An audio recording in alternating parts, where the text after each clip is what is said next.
नमस्कार, मी वीनास kitchen cooking with लवमध्ये आपलं सर्वांचं मनापासून स्वागत आहे। आज मी बनवणार आहे काळ्या मसाल्यातील शेवग्याच्या शेंगाची बहुगुणी भाजी।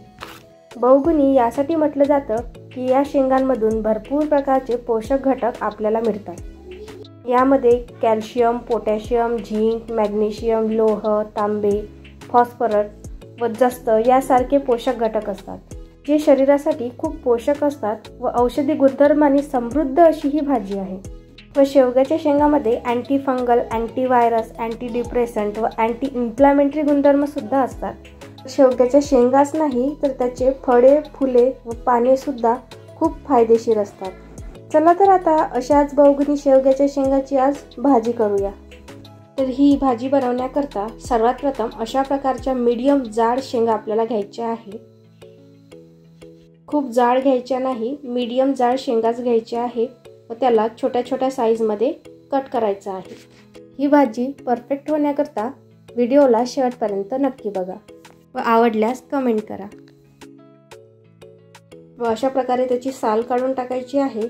जर शेंगांची साल आपण काढली नाही तर ते कडवट लागतात, त्यामुळे अशा प्रकारे आपल्याला संपूर्ण शेंगांच्या साली काढून घ्यायच्या आहे।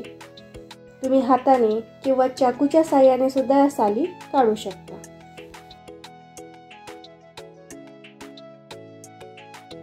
आता संपूर्ण शेंगांच्या साल काढून झालेल्या आहे। या शेंगा एका पातेल्यामध्ये टाकायच्या आहे। त्यात 2 ग्लास पाणी घालायचं आहे। त्यानंतर 1 चमचा मीठ घालायचं आहे व अर्धा चमचा हळद घालायची आहे व मीडियम फ्लेमवर झाकण ठेवून या शेंगा उकळून घ्यायच्या आहे। शेंगा उकळेपर्यंत आपण मसाल्याचं वाटण तयार करूया। त्यासाठी तव्यावर 1 चमचा तेल घालायचं आहे। आता यावर 2 मीडियम साईजचे लांब आकारामध्ये चिरलेले कांदे घालायचे आहे व याला सोनेरी कलर येईपर्यंत भाजून घ्यायचा आहे। आता या कांद्यांना हलका असा सोनेरी कलर आलेला आहे। आता याला तव्यावरच थोडा साईडने करून अर्धा चमचा तेल घालायचं आहे व त्यावर खोबऱ्याचे काप घालून ते सुद्धा हलक्या सोनेरी कलर येईपर्यंत भाजून घ्यायचे आहे। आता खोबरं सुद्धा भाजून झालेलं आहे। आता यावर 1 चमचा जिरे व 1 चमचा तीळ घालायचे आहे व हे सुद्धा हलकंसं भाजून घ्यायचं आहे। आता हे सर्व साहित्य छान असं भाजून झालेलं आहे। याला एका मिक्सरच्या भांड्यामध्ये काढायचं आहे। त्यामध्ये लसूण व आलं घालून व अगदी थोडं पाणी घालून वाटून घ्यायचं आहे। आता हे वाटण तयार झालेलं आहे। आता एका कढईमध्ये 3 चमचा तेल घालायचं आहे। तेल गरम झालं की यामध्ये कोथिंबीर घालायची आहे। थंड तेलामध्ये कोथिंबीर घालायची नाही।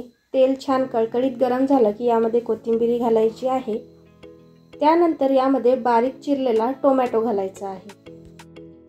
आता याला 1-2 मिनिटे परतून घ्यायचं आहे। टोमॅटो थोडा मऊसूद होईपर्यंत याला परतून घेऊया। आता 2 मिनिटे टोमॅटो परतल्यानंतर टोमॅटो छान शिजलेला आहे। आता यात आपण जे तयार केलेलं वाटण आहे ते घालायचं आहे।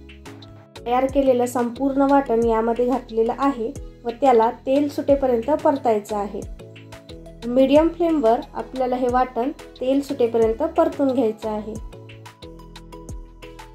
आता या वाटणाला तेल सुटलेलं आहे। त्यात अर्धा चमचा हळद, 1 चमचा तिखट, 1 चमचा जिरे पावडर, 1 चमचा धने पावडर, अर्धा चमचा गरम मसाला व अर्धा चमचा काळा मसाला घालायचा आहे। जर तुमच्याकडे काळा मसाला अवेलेबल नसेल तर तुम्ही कुठलाही मसाला यामध्ये घालू शकता। आता याला आणखी 1 मिनिटभर परतायचे आहे। आता यामध्ये थोडं पाणी घालायचं आहे व याला आणखी 1 मिनिटभर परतायचं आहे। आता यामध्ये 1 चमचा कांदा लसूण मसाला घालायचा आहे व त्याला सुद्धा परतून घ्यायचा आहे। आता हा मसाला तयार झालेला आहे। शेंगा छान शिजलेल्या आहे। बोटाने दाबल्यानंतर लगेच जर फुटत असेल तर आपल्या शेंगा छान शिजलेल्या आहेत असे समजायचे। आता या शेंगा आपल्याला या मसाल्यामध्ये घालायच्या आहेत। संपूर्ण शेंगा या मसाल्यामध्ये घालायच्या आहे व त्याला थोडं परतून घ्यायचं आहे। परतल्यामुळे हा सर्व मसाला या शेंगांना एकसारखा लागतो, त्यामुळे आपल्याला याला थोडं परतायचं आहे. आता यामध्ये शेंगा उकडण्याकरता जे पाणी आपण वापरलेलं होतं तेच पाणी यावर घालायचं आहे. दुसरं पाणी आपल्याला घालायचं नाही. शेंगांचं उकडलेलं पाणी मी यामध्ये घातलेलं आहे. त्यानंतर याला थोडं परतून यावर झाकण ठेवून 1-2 मिनिटं शिजवून घ्यायचं आहे. जास्त वेळ आपल्याला याला शिजवायचं नाही, कारण आपण ऑलरेडी त्याला पाण्यात शिजवून घेतलेलं होतं.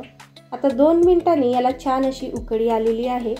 आता यावर चवीनुसार मीठ, बारीक चिरलेली कोथिंबीर व अर्धा चम्मच गोडा मसाला घालायचा आहे.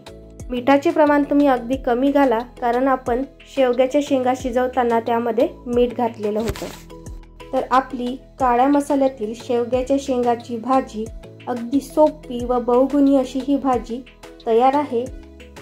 तुम्ही ही बहुगुणी भाजी नक्की करून बघा व मला कमेंटमध्ये कळवा. व माझ्या अशाच प्रकारच्या सोपी व नवनवीन रेसिपी पाहण्याकरता माझ्या चॅनलला लाईक करा, शेअर करा, सबस्क्राईब करा व बेल आयकॉनवर क्लिक करा. धन्यवाद.